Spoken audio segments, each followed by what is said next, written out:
Mon frère, ma sœur, il faut te repentir, car ta conduite actuelle heurte le bon sens.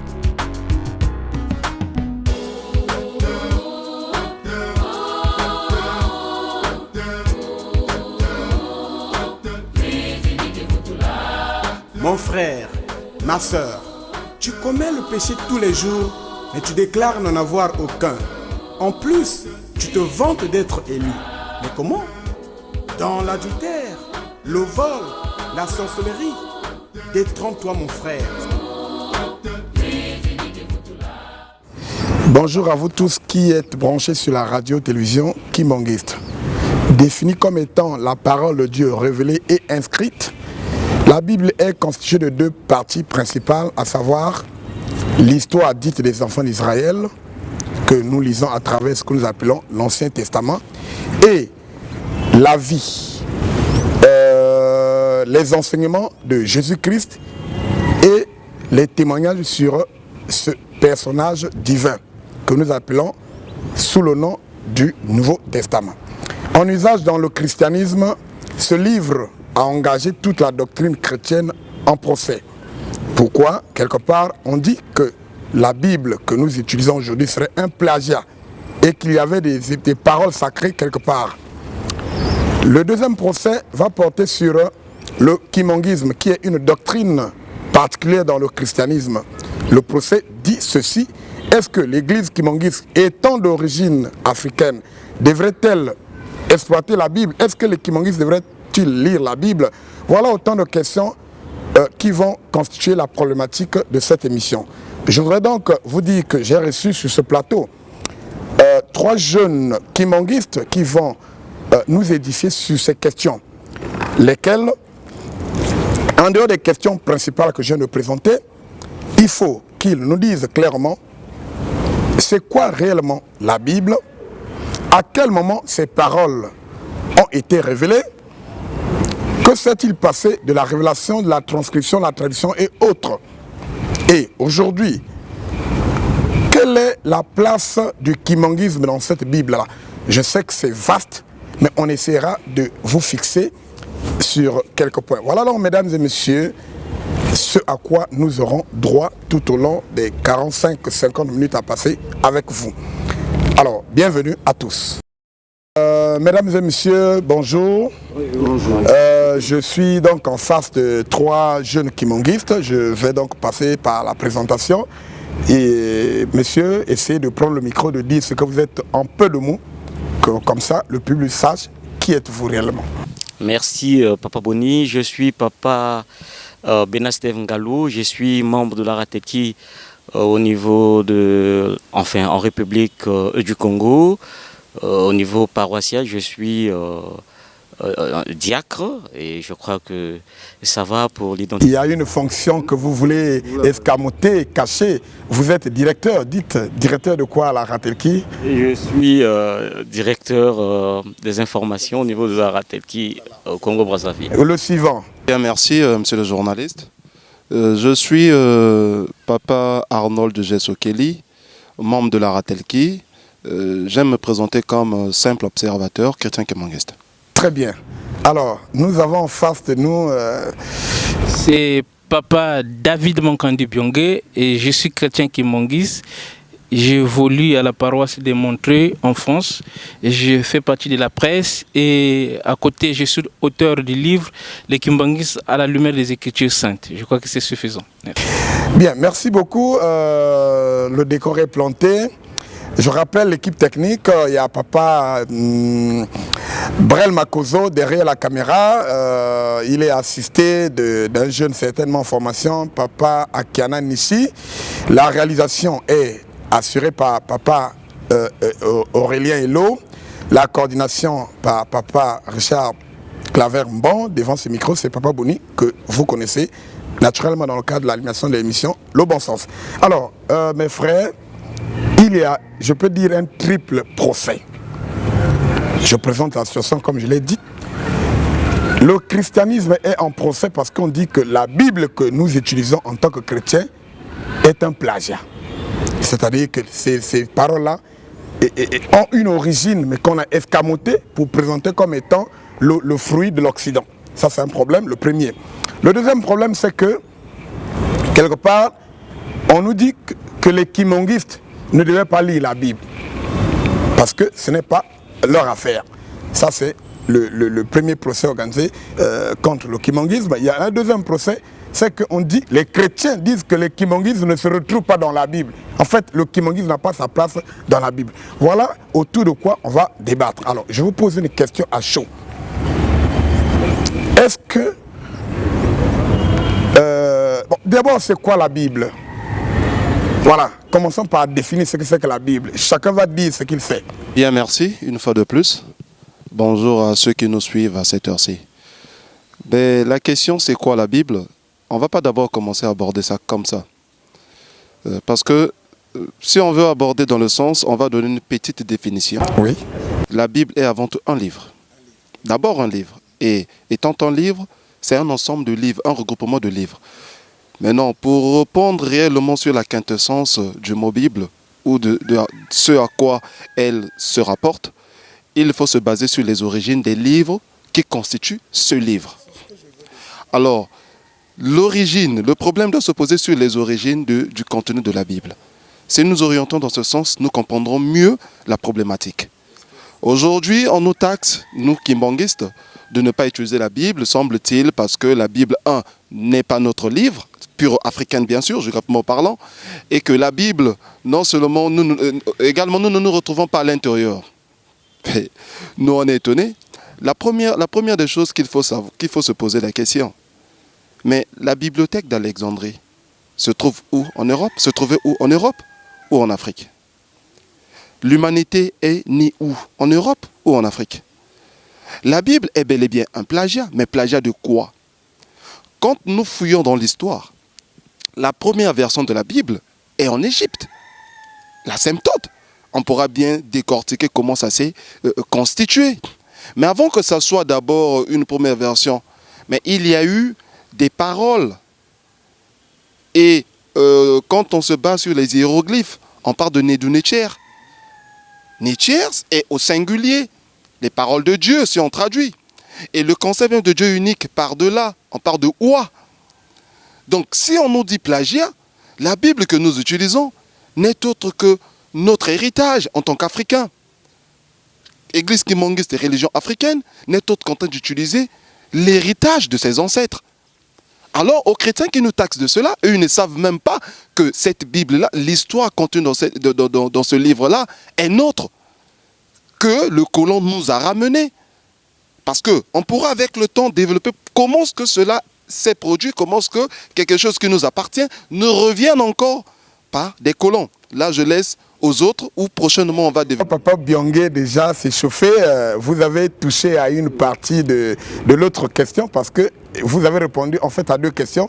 C'est quoi la Bible? C'est l'ensemble des livres qui tu as défini et l'origine.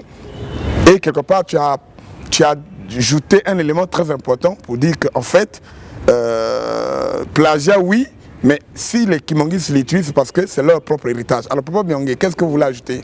Moi, je me rajouter une chose. Quand on fait une lecture attentive et complète, disons un résumé de la Bible, vous comprenez, les premiers chapitres de la Bible nous parlent de la création.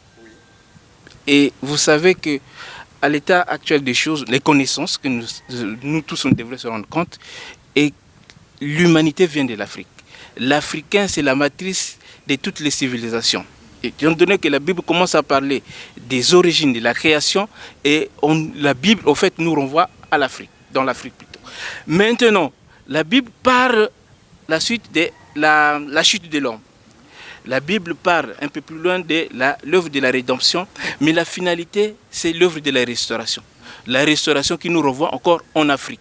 Au fait, la Bible, d'un bout à l'autre, parle que de l'histoire de l'homme créé en Afrique et qui sera restauré, ou l'humanité. Parce qu'à la base, l'humanité était une, la finalité, l'humanité sera une. C'est la mission du kimbanguisme. Quand le kimbanguisme, au fait, a pour mission de restaurer l'homme dans son état premier. Et l'homme qui était à la base, au commencement, était dans l'Éden. Et l'Éden, c'est l'Afrique. Donc voilà, en quelque sorte. Parce que le problème est que nous les Africains, nous lisons la Bible avec un esprit colonisé. Et quand tu as un esprit colonisé, tu as du mal à te rendre compte que la création s'est faite ici en Afrique. Et que l'Éden, en réalité, c'est l'Afrique. Et ça, c'est la base, c'est le fondamental. Maintenant, la finalité, c'est la restauration. La restauration qui nous renvoie encore à nos origines, et qui est l'Afrique. Voilà l'essence cachée de la Bible. Bien qu'il y a l'histoire des enfants d'Israël, en grande partie, mais la Bible nous fait comprendre que cette alliance que Dieu a traitée avec les Israël devrait être abolie et pour revenir à nos origines, et qui sont en réalité les peuples primitifs, les premiers peuples. Voilà en substance ce que dit la Bible.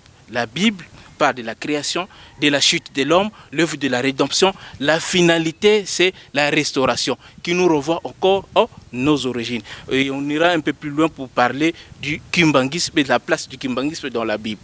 Pour moi, pour moi, c'est vrai qu'il y a les plagiats qu'on peut peut-être condamner, mais c'est une autre histoire en réalité. Parce que la Bible revient à plusieurs fois en Afrique. Merci beaucoup pour ceux qui nous suivent. Je crois que ce procès-là vient de plusieurs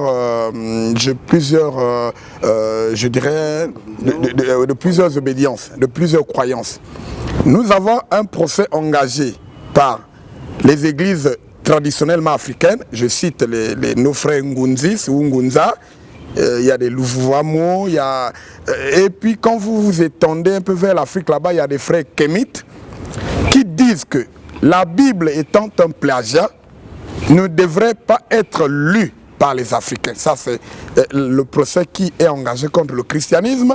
Mais quand je parle des églises traditionnellement africaines, les Ngunza par exemple, ils disent que ils reconnaissent quand même Kimbangu comme étant le sauveur, le libérateur de l'homme noir. Mais ils disent que, en fait, l'église kimbanguiste a faussé dans le sens où la Bible qu'elle utilise aujourd'hui est le fruit de l'Occident, n'est-ce pas? La Bible, bien que c'était écrit par rapport, parce que à la base, avant l'invention de l'imprimerie, la Bible existait en format de papyrus, des papiers qu'on récupère. Ça se trouvait où? Est-ce que c'est en Occident, ou c'est en Afrique, ou bien en Europe, en Italie, en Grèce et où? Tout est sorti de l'Afrique. Et ils ont récupéré parce que voilà, avec la technologie, ils ont créé l'imprimerie et ils ont en fait établi la Bible, rassemblée. Donc, la Bible, c'est la compilation des livres des prophètes, voilà, c'est ce qu'on peut dire. Mais ce qu'il faut comprendre de l'histoire de la Bible, c'est quoi? C'est pour cela que je vous ai parlé du résumé complet de la Bible. Qui commence, la Bible parle premièrement de la création de l'homme. Et nous le savons que l'humanité a pris naissance en Afrique. Et c'est ce qui revient à dire que nos premiers parents, disons, ceux qui ont fécondé l'humanité, en réalité, c'est Adam et Ève et qui étaient des Africains.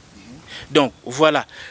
Les hommes sont partis de l'Afrique, ils sont sortis de l'Afrique et nous connaissons que l'histoire de Dieu, c'est l'histoire des alliances, qu'il traite avec un peuple sur un lieu spécifique. Et l'histoire beaucoup plus reconnue des gens quand ils lisent la Bible, ils croient que l'histoire a commencé avec les enfants d'Israël. Non. C'est là l'erreur de beaucoup de gens. L'histoire a commencé avec la création dans l'Éden. Et l'Éden, c'était en Afrique. Les gens sont sortis de l'Afrique et c'est là où Dieu a contracté l'alliance que beaucoup de gens connaissent avec les enfants d'Israël. Mais nous savons que cette alliance a été abolie pour qu'elle soit encore restaurée et là où elle avait commencé. Donc, le lieu de l'Éden qui était perdu et revient en réalité le champ d'action de Dieu pour l'œuvre de la restauration. C'est ce que beaucoup de gens ne comprennent pas, c'est ce qu'on va expliquer. Le kimbanguisme a sa place dans la Bible. C'est cette vision que nous allons montrer que voilà, la Bible, c'est un livre prophétique. Tout comme le kimbanguisme est prophétique et biblique. Nous allons montrer la place du kimbanguisme dans la Bible. Faire d'un moment à l'autre, mais entre-temps, je voudrais, pour illustrer ce que Papa Okele a dit et ce que vous venez de dire, pour démontrer au monde que la Bible a une origine purement africaine. Alors, je vais donc inviter nos frères chrétiens, je sais que vous êtes nombreux à nous suivre, vous avez plein de questions, vous êtes trop critiques. Mais est-ce que vous essayez de rejeter un regard sur l'histoire? Je vais demander donc au professeur Omutunde de nous dire en termes de scientifiques ce que c'est que la Bible et son origine. Nous avons quelques minutes à passer, après on va donc revenir sur la question. Si les anciens en Afrique ont inventé l'écriture, ils ont forcément donné un nom à ce qu'ils ont inventé.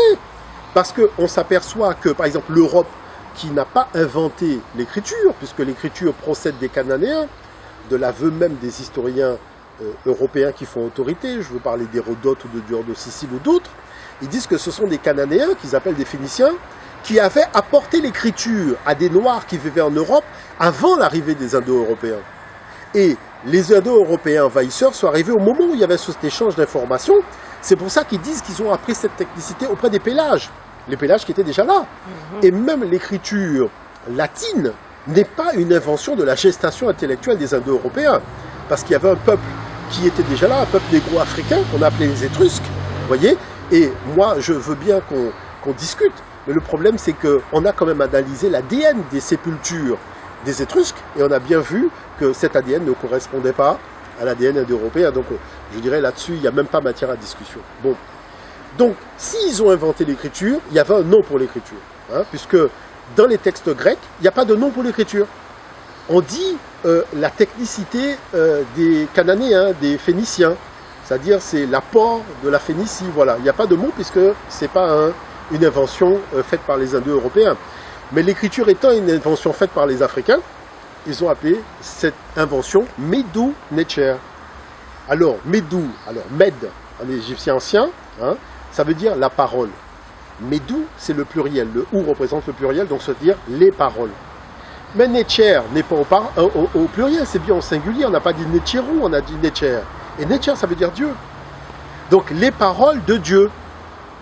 Donc, quand nos ancêtres en Afrique ont inventé l'écriture, ce n'était pas pour faire des calculs comme en Mésopotamie, il faut quand même être un minimum honnête.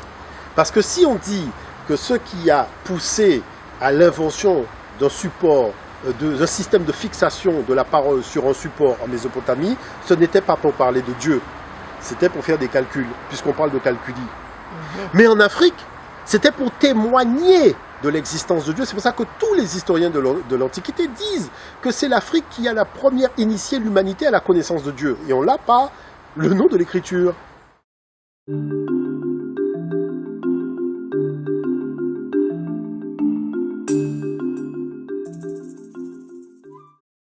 Voilà que les Grecs arrivent en Afrique et découvrent des textes sacrés sur papyrus qui vont appeler Biblus. Parce qu'il y a quand même des choses extraordinaires. Tout le monde a un dictionnaire. Il y a ce qu'on appelle l'étymologie, donc les dictionnaires étymologiques. N'importe qui prend un dictionnaire d'étymologie, qui va regarder le mot Bible, la définition et l'étymologie du mot Bible, se retrouve transposé directement en Afrique avec la notion de texte sacré sur papyrus. Alors la chose c'est quoi? C'est-à-dire qu'on vous dit écorce de papyrus, c'est-à-dire Biblus, ça provient de l'utilisation des écorces de papyrus. Il faut arrêter de nous raconter des histoires. Le grec qui est arrivé en Afrique a bien vu que les papyrus servaient en fait à la confection du support. C'est pour ça qu'on appelle le support papyrus du nom de la plante.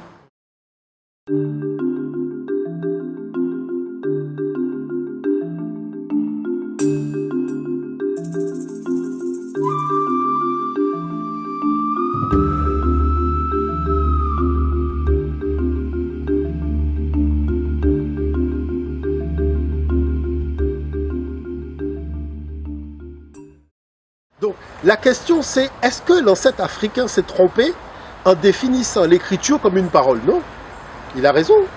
Il a voulu simplement fixer définitivement la parole de Dieu. D'où le fait qu'il est appelé, c'est pas le fait d'avoir fixé qui est important, c'est qui a produit l'information et quelle était la nature de cette information. C'est pour ça qu'il l'a appelé Medu Necher, c'est-à-dire les paroles de Dieu. Et ça, c'est important d'arriver à comprendre ça.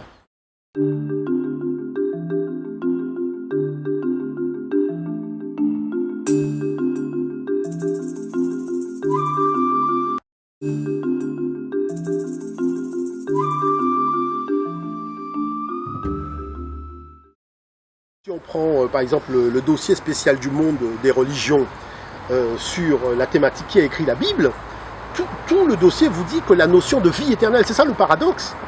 C'est-à-dire que la notion de vie éternelle, la notion de paradis, la notion de ressusciter d'entre les morts, avant le contact avec l'Afrique, personne n'avait cette information. C'est pour ça que, ayant reçu cette information, l'Occident a fait quelque chose qui dépasse l'entendement, c'est le Nouveau Testament. C'est-à-dire Dieu a un Ancien Testament, un Testament du milieu, un Testament de la fin. C'est-à-dire que, on va où là? Dieu, quand il a créé l'univers, il n'y a pas eu deux Big Bang. Il n'y a pas eu l'ancien Big Bang et le nouveau Big Bang. Il y a eu un seul Big Bang.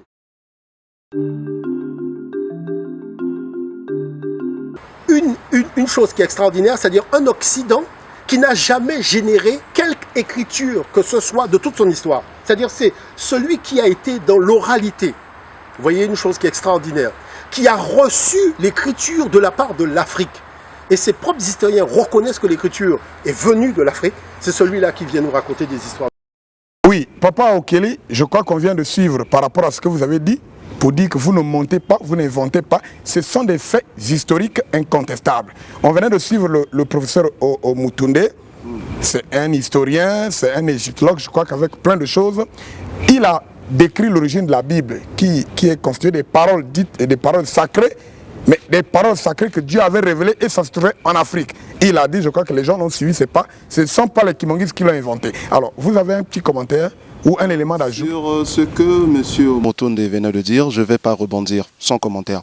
Je vais plutôt revenir sur ce que vous avez parlé des critiques que nous avions de la part des frères ngondistes et puis les Kémites. Mais moi, je vais m'appesantir sur les Kémites. Les Kémites, c'est vrai, ils reconnaissent, ils disent que c'est un plagiat. Sur ce point, d'accord. Mais le point de divergence est où? Quand ils demandent aux Africains de ne pas se baser sur la Bible. Maintenant, c'est là où moi je leur pose la question. Mais à partir de quel élément vous basez-vous pour reconnaître que ce livre est un plagiat? Quand nous, Kimonguistes, sommes en train de dire que c'est notre héritage, mais ça veut dire que nous avions les artefacts, nous avions des éléments qui nous permettent de remettre en évidence le contenu biblique. On part d'un élément pour vérifier la véracité ou l'authenticité de quelque chose. Le christianisme est une religion purement romaine, créée par l'empereur Constantin, dans les années 300, moins 300, et 300 plus tôt. Mais l'histoire de Jésus-Christ, ou la croyance tout autour de Jésus-Christ, n'est pas romaine.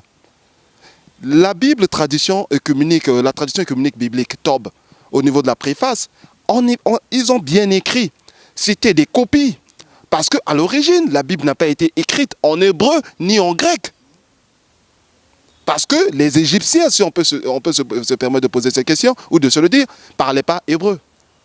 D'accord? Et si on doit parler même hébreu de cette langue-là, on va revenir. Elle a des origines purement Congo. C'est une évolution. Parce que l'étude sémantique de cette langue comparée avec les langues Congo, la similitude est tellement trop frappante. En tout cas, alors, je finis par renvoyer à nos frères kémites. L'Égypte n'est pas le début de l'humanité. L'Égypte est un rassemblement de tribus, de peuples qui sont partis de quelque part. Ils se sont retrouvés là. Et chaque peuple a ses us et coutumes. C'est le brassage de ces us et coutumes Monsieur qui a créé... Okeli, est-ce qu'on peut aller droit au but? Parce que nous avons lu, et les gens ont écrit que, même dans la Bible, on décrit l'origine, on dit les gens seraient partis du sud. Et lorsqu'on essaie un peu de décrire le sud, là, on parle de la Nubie, c'est l'Afrique centrale. Est-ce que vous confirmez? Nous sommes en Afrique centrale. Papa Byongé l'a énoncé. Mais non, j'étais en train de chuter en disant ceci. Si la Bible n'est pas nôtre, la Bible elle-même démontre le jardin d'Éden, localisation géographique en Afrique. Voilà. Adam et Ève, noirs de peau. Les 12 tribus d'Israël, noirs de peau. Et même les noms, on pourra donner les noms. Les 12 tribus, là, les Judas, tout ce monde-là, on va donner les noms. Carrément, origine sémantique, Congo. Paul lui-même, n'était-il pas confondu à un Égyptien? Et les Égyptiens avec quelle couleur de peau? Donc un livre qui n'est pas nôtre, mais qui parle quand même des Africains, Je sais des que, Noirs. je sais que Sincèrement, parmi est-ce que nos frères chrétiens se rendent compte de cela? Non, les chrétiens pour le moment ne sont pas visés. Là, vous venez de répondre à une partie du procès. Et puis même les chrétiens. Nos frères africains qui reconnaissent quand même Simon Kimbangu, mais qui disent que l'église Kimangis a trahi la mission de Simon Kimbangu. Alors, parce que l'église Kimangis est en train d'exploiter la Bible. Vous venez de démontrer, même à la lumière de ce qu'on a lu ici, on a suivi à travers l'historien africain, que l'église Kimangis a le droit d'utiliser la Bible. Parce que la Bible, en tant que parole de Dieu, est l'affaire des Africains. Et ce qu'on nous a présenté comme document aujourd'hui, c'est peut-être la copie. Elle-même parle de son origine, qu'ils ont pris des textes. C'est quelque part là-bas en Égypte. Et vous venez de démontrer on vient de démontrer que l'Égypte, qui est un lieu de rassemblement, mais ceux qui l'ont formé, ceux qui l'ont créé, sont partis de l'Afrique centrale. Là, il n'y a même pas de débat. L'Afrique centrale, c'est là où nous nous trouvons, c'est là où Kimbangu est venu, c'est là où tout est parti, comme a dit Papa Biangé. Alors, Papa Benastev, les autres ont essayé de toucher la question portant sur le procès engagé par les Kémites, les Africains, qui ne voulaient pas que le kimanguisme ait une parenté avec la religion chrétienne. Mais toi, je te donne la mission de répondre aux chrétiens maintenant. Les frères chrétiens disent ceci, que est-ce que les kimanguistes lisent la Bible? Les frères chrétiens nous accusent aussi de ce que nous disons des choses qu'ils semblent ne pas retrouver dans la Bible. Et quelque part aussi, il y a une réponse qui est donnée par Kimbangu lui-même. Nous sommes le 10 septembre, en Banzassan en 1921. Il demandait aux Kimbanguistes de lire la Bible. Il disait, lisez la Bible, vous allez faire la distinction entre les principes moraux contenus dans ce livre et le comportement de ceux qui vous l'ont apporté. Il disait ceci, j'ajoute, que il faut que le voleur soit saisi avec l'objet volé. Nous aurons notre propre livre dans lequel sont inscrites l'histoire, donc les choses de la race noire et des peuples Congo. Voilà circonscrite la question. Donc, à vous la parole de nous donner une synthèse sur la question posée par les chrétiens et ce que Kimbangu a dit. Tu vas terminer par nous répondre à la question de savoir qui est le voleur, quel est l'objet volé. Vous avez la parole. Merci Papa Boni. Voilà, c'est chaud. Hein?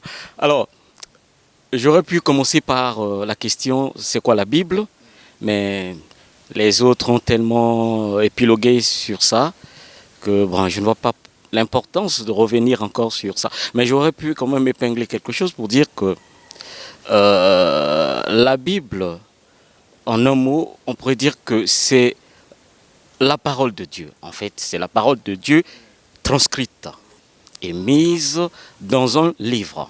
La parole de Dieu. Et posons-nous la question donc, est-ce que dans la Bible, il n'y a que la parole de Dieu? Ça, c'est une question. Répondez-y, vous-même. Je dis non, parce qu'il y a des ajouts. Il y a tellement...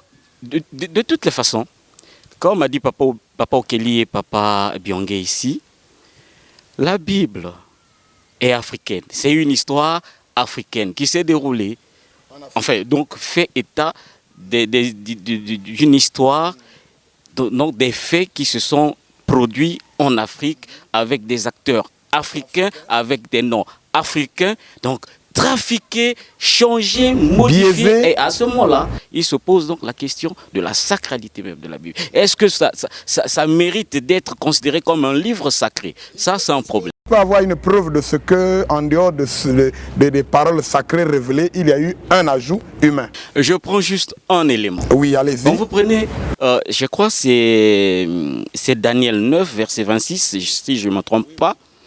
Lisez la Bible, Luc II, vous allez trouver une mention. Il y a une mention qu'il avait ajoutée consciemment, mais qu'on ne peut retrouver nulle part dans d'autres versions de Bible. Oui. Il dit Donc, je crois 26, si je ne me trompe pas. Donc là où on dit, après un certain nombre de semaines, 50 ou 2 semaines, oui, voilà, vous allez lire. Voilà, donc le point va se retrancher et tout. Mais lui, il ajoute qu'il n'y aura pas de successeur. Et quand vous prenez la Bible Tob, prenez d'autres Bibles. Sans te couper, est-ce que Papa Okele est prêt avec... encore évolué pour vous. Voilà, oui. Alors, donc, quand vous prenez James, c'est quoi James, King James, tout ça, la Bible là, vous prenez d'autres Bibles comme Tob et tout, La Bible vous de ne Jérusalem verrez également. jamais cette mention. Mais ça vient d'où Si Papa Okele est prêt. Oui, prenez le micro. Oui, non, prenez l'autre micro, voilà. Oui. Eh bien, merci. Je vais lire au nom du Père, du Fils et du Saint-Esprit. Je suis d'abord sur la version Louis Ségan, Daniel 9, 26. Après les 62 semaines, un noix sera retranché et il n'aura pas de successeur. Très bien. Très bien. Je prends la version King James. Elle est en anglais. And after 62 weeks shall Messiah be cut off, but not for himself. And the people of the prince that shall come shall destroy the city and the sanctuary. Je prends French Darby. Ici, là, on dit, ça s'arrête à mais pas pour but lui-même. not for himself. Voilà, pas pour lui-même. Là, déjà, ça. Je prends ça la version, contredit la version. voilà, je prends la version Darby. Oui. Et après les 62 semaines, le Messie sera retranché et n'aura rien. Le Messie sera retranché et n'aura rien. Je prends la version Bible des peuples. Après les 62 semaines, un homme consacré sera mis à mort, bien que l'on n'ait pas trouvé de faute en lui. Point. Très bien. Je prends la version... Oui, c'est déjà beaucoup. ça, si. Non, on s'arrête quand même à ça, c'est important. Et après 62 semaines, le Christ sera mis à mort. Point virgule. Et le peuple qui le doit régner ne sera point son peuple. Point. Alors, si j'ai voulu rebondir sur ce que Papa Steve a dit, c'est qu'il y a une mention très importante. Messieurs les frères chrétiens, la Bible, la version de Louis II, c'est ce que nous lisons dans nos téléphones. C'est celle qui est répandue aujourd'hui. Dans ce passage qui vient d'être lu, il y a une mention qui dit « Un oint sera retranché après peut-être 62 semaines. » Ce oint-là, on dit c'est Christ. Et il y a une mention qui dit « Il n'aura pas de successeur ». Donc, les gens qui basent leur foi sur cette version biblique ne reconnaîtront jamais qu'il y ait un autre paraclet. Là, ça contredit déjà même les gens. Ils contredisent même Jésus-Christ. Et la plupart des chrétiens ont basé leur foi là pour dire qu'après Christ, il ne devait pas avoir quelqu'un d'autre. C'est écrit dans la Bible. Alors, lorsque nous lisons les autres versions bibliques, je connais la Bible de Jérusalem, la Bible King James, bon, lisez ces traductions-là, vous allez voir qu'il y a une contradiction. Alors, c'est là où Papa Steve a dit qu'il y a eu une intervention humaine et ça commence à toucher, à entacher la sacralité, le caractère sacré de la Bible. Vous pouvez continuer, Papa Steve. Pour continuer, il faut retenir, donc, là je m'adresse aux chrétiens. Je voudrais que tu me parles de Luc aussi. Du témoignage de Luc. Oui, je veux laisser le temps à Papa Okele, parce que lui il s'est bien préparé pour les contradictions. Donc lui, il va donner les contradictions, il va les lire, il ne va pas commenter. Donc il reviendra sur les contradictions. Pour prouver les éléments contradictoires dans la Bible. C'est une preuve pour dire quoi? Pour dire que quand tu n'as pas la maîtrise de l'histoire, étant donné que tu n'étais pas là sur place, non, tu as ramassé des à la va-vite, voilà, sans comprendre, ça peut t'amener à dire, à écrire n'importe quoi. Mais là, ils se sont certainement rendus compte.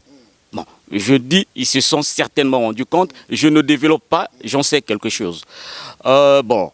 Je ne suis pas là pour ça, mais je donne la passe donc à Papa Okele. Mais moi, je veux revenir sur ce que vous avez dit à propos de Papa Simon. Non, de Luc d'abord.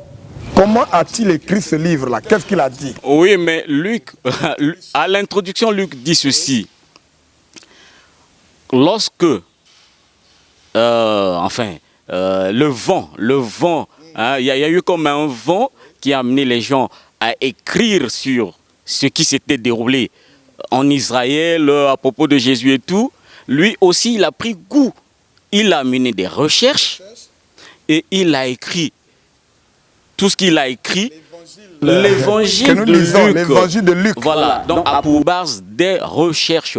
Mais les chrétiens nous disent quoi? Mais la Bible est une révélation. C'est comme si quelqu'un est assis et que Dieu, Et Dieu est en train de est en train de dicter, il dicter copie. tout ça. Voilà. Donc, tout ça, on ne va pas perdre du temps pour ça. Nous sommes des Kimbangis. Je veux revenir vers la question sur Papa Simon Kimbangu. Pourquoi nous... Y arriver, Oui. je veux donc juste ajouter un commentaire. Lorsque nous parlons de Luc, vous qui lisez la Bible, chers chrétiens, prenez seulement l'introduction. Luc va vous décrire les circonstances dans lesquelles il a écrit l'évangile que nous appelons évangile de Luc. Il a dit, comme a dit Papa Steve ici, qu'il a mené des enquêtes, il a fait des recherches. Lisez avant de critiquer les kimongistes. Lisez. Alors, vous continuez. Donc, il a mené des enquêtes. Alors, il n'était pas assis au point qu'il reçoive de Dieu une dictée.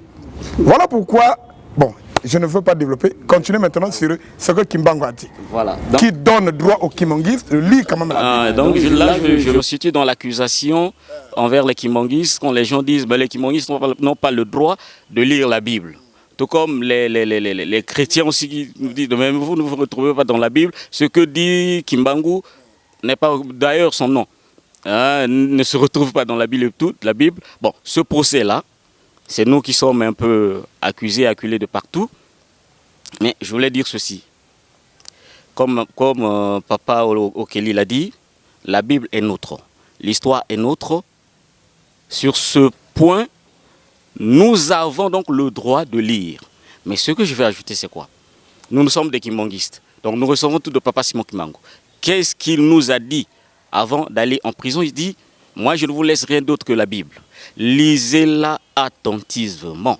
Donc nous ne lisons pas comme vous le faites, vous chrétiens, pour connaître Dieu. Non, nous connaissions Dieu parce que l'histoire commence en Afrique. Dieu a commencé avec les Africains il y a des milliards, je ne sais pas d'années, tout ça. Ça, lui, on connaissait. Même le roi belge, lorsqu'il mandatait ceux qui devaient, les colons, il leur avait dit clairement que lui, eux, ils savent qui est Dieu, Nzambi Mpungu, tout ça. Donc, nous avons le devoir de lire la Bible, non pas pour connaître Dieu, car nous le connaissons déjà, mais nous devons lire la Bible attentivement pour d'abord distinguer, pour pouvoir distinguer le comportement de ceux qui nous ont amené cette histoire-là, ceux qui se sont appropriés de cette histoire pour dire ça c'est nous, ça c'est notre image, ça c'est notre comportement, ça c'est Dieu qui nous a parlé tout. Voilà. Donc ils se sont appropriés de cette histoire comme pour dire l'écriture là, ça c'est moi. Mais Papa Simon Kimbangu nous demande seulement de lire attentivement pour comparer comment est-ce qu'ils se comportent dans leur comportement par rapport à ce qui est mentionné. Voilà pourquoi il parle des principes moraux contenus dans ce livre. Donc rien qu'à partir de cet élément, on peut distinguer, on peut comprendre que non, l'histoire là n'est pas l'apanage de l'homme blanc. Voilà. Ça, c'est le premier élément. Tu vas aller, je vais toujours illustrer. Il a une disposition biblique, Galates 3, verset 28, je crois. Là-bas, il y a déjà une disposition qui dit qu'il ne devait pas avoir de division entre Grecs, Juifs, entre l'homme, la femme, entre un homme libre et un esclave. Ça veut dire que tous qui ont accepté Christ, ils devraient être unis. Malheureusement, ceux qui apportent la Bible, ce sont les mêmes qui vont organiser la force, qui vont utiliser la violence, qui vont prendre les Africains, ils vont les massacrer, ils vont coucher avec leurs femmes, ils vont les tuer, ils vont les prendre et aller les vendre comme esclaves aux États-Unis. Ça prouve déjà qu'il y a une contradiction entre une disposition qui est contenue dans le livre qu'eux-mêmes ils ont apporté, mais c'est les mêmes qui vont faire des Africains des esclaves. Alors que dans la Bible, on a interdit cette pratique. Vous pouvez continuer. C'était juste une illustration. Bien. Lorsque Papa Simon Kimbangu poursuit en disant que il faudrait que le voleur soit saisi avec l'objet volé. L'objet volé ici, c'est quoi? C'est notre propre histoire, c'est notre histoire. C'est notre Dieu, c'est nos aïeux qui ont fait cette histoire-là. Les aïeux, malheureusement, avec qui le blanc a tout fait pour nous couper, a coupé toute la relation. Bon, ça c'est en ce qui concerne le contenu et l'autre, comment on appelle, le contenu de la Bible et le comportement de ceux qui nous l'ont apporté. Mais comme Papa Simon Kimbangu dit encore, nous aurons notre propre livre. La question est de savoir, nous, quand Papa Simon Kimbangu dit nous là, il s'agit de qui? Notre propre livre sacré. Ça veut dire quoi? Je pense que la meilleure question pour terminer sera celle-là. Bon. Notre propre livre, oui, ça a commencé déjà avec les cantiques inspirés, les magistères, parce que c'est Dieu qui est parmi nous. Ça, je réserve le commentaire à Papa Biangué, qui va certainement parler d'Ézéchiel et parler donc du trône de Dieu et tout. Donc lui, il va nous parler de tout ça. Mais moi, je ne fais qu'ouvrir donc la voie. Alors, là, il y a une question à laquelle tu n'as pas répondu clairement. Les chrétiens attendent de nous. Est-ce que ce que nous faisons, est-ce que Kimbangu a dit, se retrouve-t-il dans la Bible?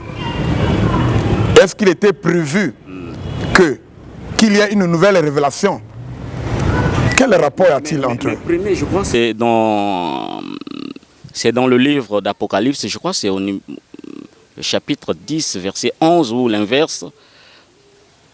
Il y a cette mention où on nous dit il faudrait qu'il y ait encore une autre révélation. Mais ils ne lisent pas la Bible, ce n'est que normal, ils ne comprennent pas.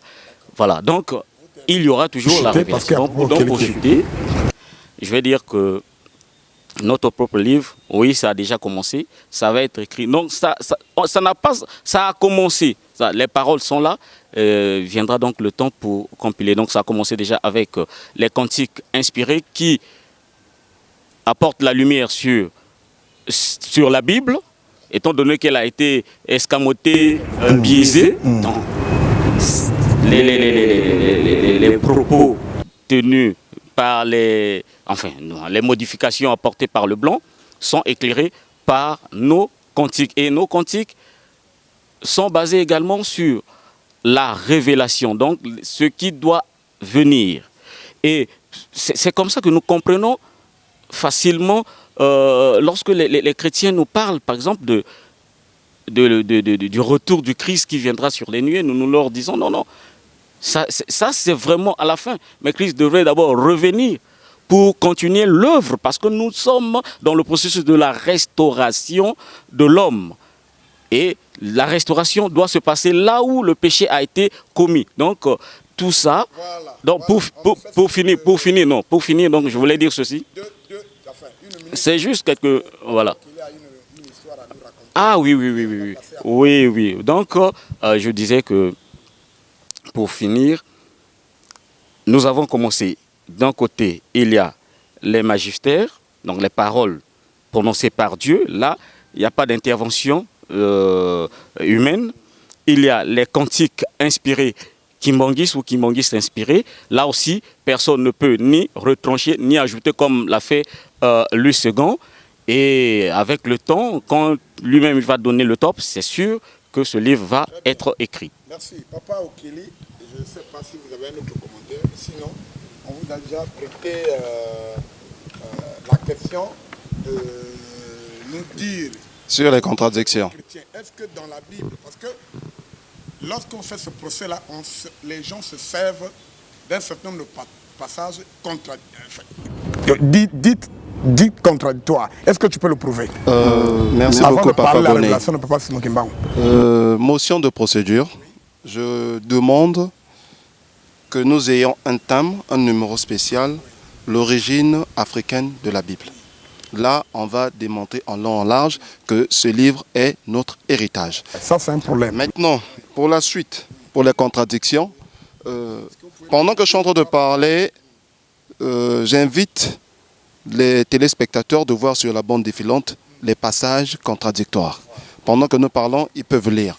Mais le plus important, ce n'est pas seulement de parler de ces contradictions qu'ils sont en train de voir à l'instant défilant sur la bande défilante, mais c'est pourquoi ces contradictions.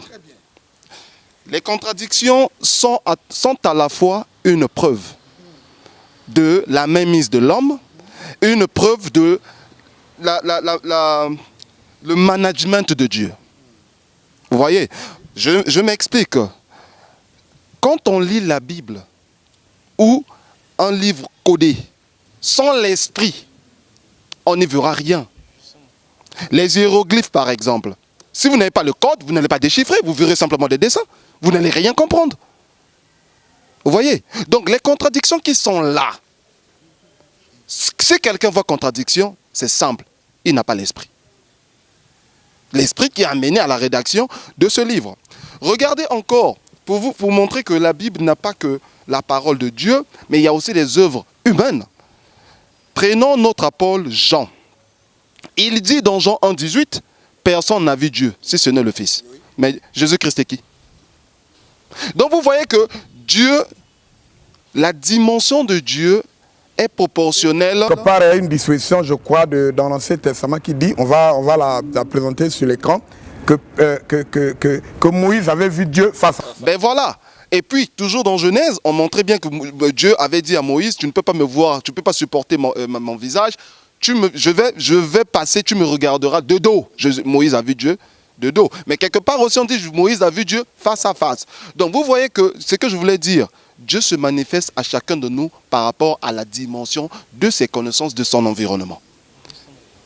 Donc, Dieu à moi va paraître, peut me montrer qu'il est un homme simple, qu'il est un homme. Il peut montrer qu'il est un mystère. Il peut montrer... Ça dépend de la côte. Voilà. Si vous pouvez chuter, je vais passer la parole à Papa Byongué. Je chuterai en appuyant simplement un point que Papa Steve a évoqué. C'était le point sur... ça a failli m'échapper. Ça m'a carrément échappé. Ben, je laisse d'abord la... Ça va revenir. Je laisse la... Papa Byongué, je crois que nous chutons. Si vous avez une synthèse à faire par rapport au débat, par rapport au procès, par rapport à ce que vous avez aussi... vous avez écrit, je rappelle que vous avez écrit un ouvrage ici, là. Je sais que le temps ne nous permettra pas d'en parler. Le kimonguisme à la lumière des Écritures saintes, édition presse kimonguiste. Bon, aujourd'hui, nous n'aurons pas le temps d'en parler, mais on va donc créer un temps pour tourner une émission spéciale. Alors, si il vous avait été donné de conclure par rapport à ce qu'on a dit, par rapport à ce que vous savez, qu'est-ce que vous en dites? Bon, pour faire simple, au fait, la Bible parle de l'histoire qui est passée dans le paradis des jardins d'Éden et qui doit se terminer dans les jardins d'Éden. En fait, le but de Dieu dans la Bible, c'est les écrits. Partons de la Genèse à l'Apocalypse, n'est que cette finalité, restaurer l'homme dans le paradis, c'est-à-dire créer cette symbiose, l'harmonie que Dieu avait voulu à la création, que l'homme vive en parfaite harmonie avec la nature et le Créateur. Donc, c'est ce que dans l'Apocalypse chapitre 2, verset 7, nous dit que le but de Dieu, c'est de restaurer le paradis perdu. Donc, quand on nous parle du paradis, c'est le jardin d'Éden, et le jardin d'Éden, c'était en Afrique. Donc, c'est une histoire qui s'est produite en Afrique et qui doit se terminer en Afrique. C'est ce qu'on appelle la restauration. Maintenant, il y a un processus. Maintenant, il y a un prophète qui avait révélé l'œuvre de la restauration. Et celui qui devait l'incarner, c'est l'Esprit incarné, c'est-à-dire que le Saint-Esprit. Donc, l'œuvre, en nous disant que Papa Simon qui manque le Saint-Esprit, il vient accomplir une vision qui est prophétique et qui est biblique, qui était déjà révélée au 7e siècle, avant même la venue de Jésus-Christ. Ce prophète s'appelle Ézéchiel. La vision que nous avons dans l'Apocalypse n'est que le résumé du livre d'Ézéchiel. Donc, tout le kimbongisme, toute l'œuvre de la restauration est révélée là-dedans. De la première ligne à la dernière ligne. Et c'est lui qui a eu la chance, ils sont pratiquement deux, parce que leurs visions sont similaires. Dieu les a pris, leur vocation. Il leur a amenés sur une montagne et leur a parlé de la vision future. Et quand la Bible parle de l'histoire des enfants d'Israël, il y a la continuité, il y a l'abolition de cette alliance et la continuité de cette histoire. Et quand les chrétiens nous disent que voilà, le kimbongisme n'est pas dans la Bible, c'est parce qu'ils ignorent et ils ne comprennent pas ce qui était révélé, les prophètes. Parce que prenons le cas de Jésus-Christ. Jésus-Christ est dans l'Ancien Testament, mais son nom n'y figure pratiquement pas. Ce sont des prophéties qui y figurent. Tout comme le kimbanguisme est dans la Bible. Il y a des prophéties et que les gens ne connaissent pas, c'est ce qu'on va leur montrer peut-être dans l'avenir, que voilà l'œuvre de la restauration pour nous, pour qu'on arrive à le salut. Peut-être la finalité, Dieu va apporter la solution sur terre, ce qu'on appelle le salut. C'est la finalité d'abord de ce que l'œuvre de la restauration nous renvoie au nouveau ciel et la nouvelle terre, puisque c'est l'aboutissement final de l'œuvre de la restauration. Donc, nous ne faisons pas une lecture attentive à la Bible. C'est pour cela que beaucoup de gens se perdent. Donc, il y a un schéma, il y a une vision que Dieu a révélée. Il y a la plus grande richesse, la sagesse secrète de Dieu, se repose sur ces 3 grands prophètes, Jérémie, Ésaïe et Ézéchiel. Vous remarquerez que le judaïsme, ce n'est que la majorité des prophéties de Jérémie. Vous vous rendrez compte que le christianisme, son fondement, sa base est surtout les prophéties, l'avènement de Jésus-Christ.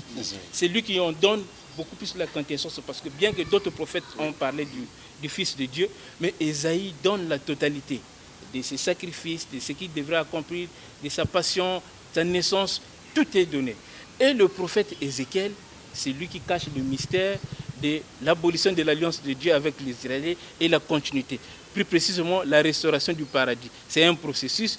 Dieu devrait revenir sur le lieu où l'homme a chuté, où l'homme a été créé, a chuté, et pour qu'il puisse finaliser son œuvre. Tout ça, c'est prophétique, tout ça, c'est biblique. Mais il faut qu'il y ait le temps qu'on puisse leur... Voilà, le temps est contre nous le plus souvent. On va créer organiser une autre émission avec vous précisément pour creuser. Alors, Papa Okeli, une minute. Merci. Je sais que vous avez oublié le détail, donnez-nous-le. Il y avait un point sur lequel je devais rebondir, abordé déjà par Papa Steve. Le premier point, le point en question, c'est article en 2. Il y a la prophétie, là où Papa Simon Kimbangu, la partie de la prophétie du 10 septembre 1921, où Papa Simon Kimbangu dit, lisez ce livre, là-dedans, vous reconnaîtrez les actes. Soulignez, reconnaîtrez. Reconnaître veut dire quoi? Reconnaître, connaître deux fois. On ne peut reconnaître sans avoir connu en avance. Voilà, très bien. Là, je laisse là, libre commentaire. Et j'ajouterai ceci. Sur la révélation, la suite, vous avez posé la question ici sur la révélation. Était-il prévu la suite? Mais Jésus dit quoi? Je suis la vérité. D'accord? Je vous ai conduit dans la vérité. Mais le consolateur vous conduira dans toute, soulignez vérité, toute la vérité. Je m'arrête là. Merci beaucoup. C'est avec un sourire nourri que je voudrais conclure cette émission par rapport à ce que je viens d'entendre. Alors, je voudrais donc commencer par un petit point sur tous nos frères des églises dites de réveil. Je posais la question là sur Facebook. Quand vous dites que vous êtes église de réveil, votre réveil s'explique par quoi? Et qui vous avez endormi? Quand on dit réveil, ça veut dire que vous êtes réveillé. Qui vous avez endormi et qui vous a réveillé? Alors, il y a un point, c'est la Bible, sur laquelle nous venons de tourner toute une émission. Et quand les gens disent qu'ils sont église de réveil, ils font un peu du bruit partout là. Ils critiquent les catholiques qui ont apporté cette Bible, mais ils utilisent encore la même Bible. Alors, en quoi êtes-vous réveil? Parce que si vous êtes réellement réveil, vous devrez avoir un livre par rapport à vous. Mais vous utilisez un livre dont les catholiques ont le secret. Et nous venons de démontrer comment la Bible a été confectionnée, comment elle a été traduite, comment elle a été rendue publique.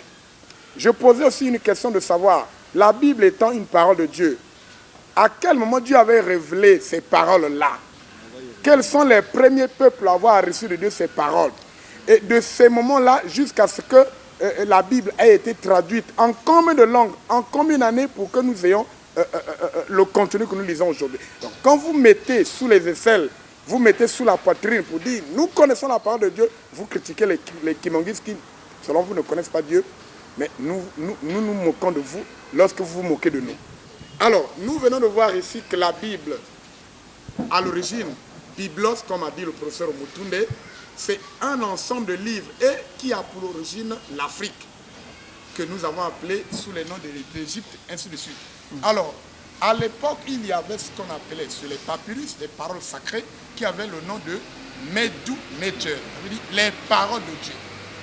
Alors, si les premiers peuples, comme vous le reconnaissez à travers notre histoire, que l'Afrique est le berceau de l'humanité. Si l'Afrique est le berceau de l'humanité, ça veut dire qu'Adam et Ève doivent être des Africains et Noirs et le jardin d'Éden doit être en Afrique. Et alors, donc, ça veut dire que c'est aussi les premiers à avoir écouté cette parole-là. Alors, ce que on nous présente aujourd'hui, nous avons lu que même le mot Christ est d'origine négro-africaine. Mais les Grecs ont ravi tout. Le professeur Mutunde l'a démontré pour nous présenter tout comme si et la philosophie et la civilisation et la Bible, ça part de la Grèce. C'est une erreur. Alors, il y a un point très important.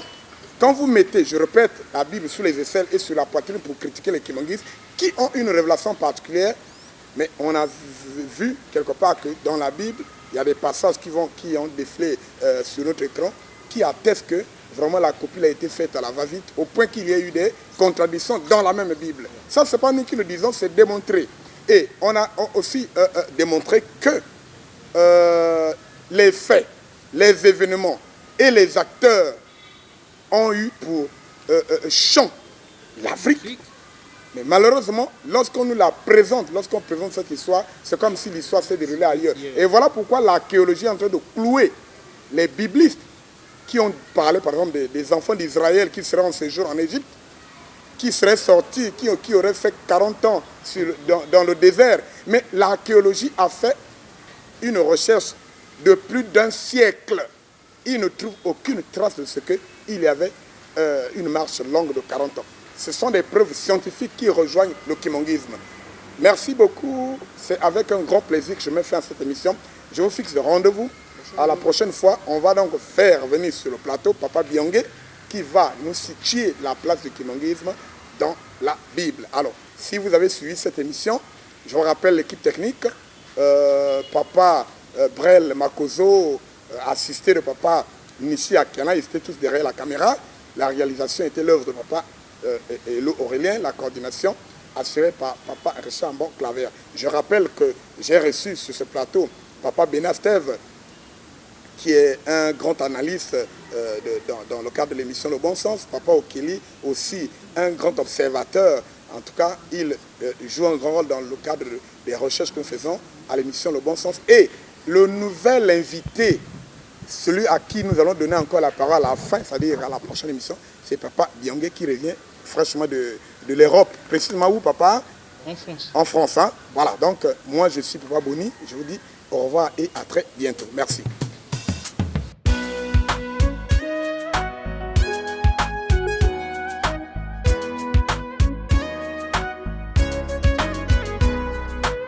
Mon frère, ma sœur, il faut te repentir, car ta conduite actuelle heurte le bon sens.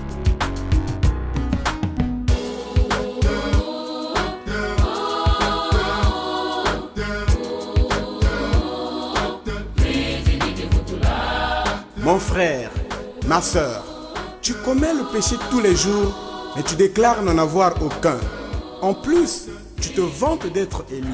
Mais comment? Dans l'adultère.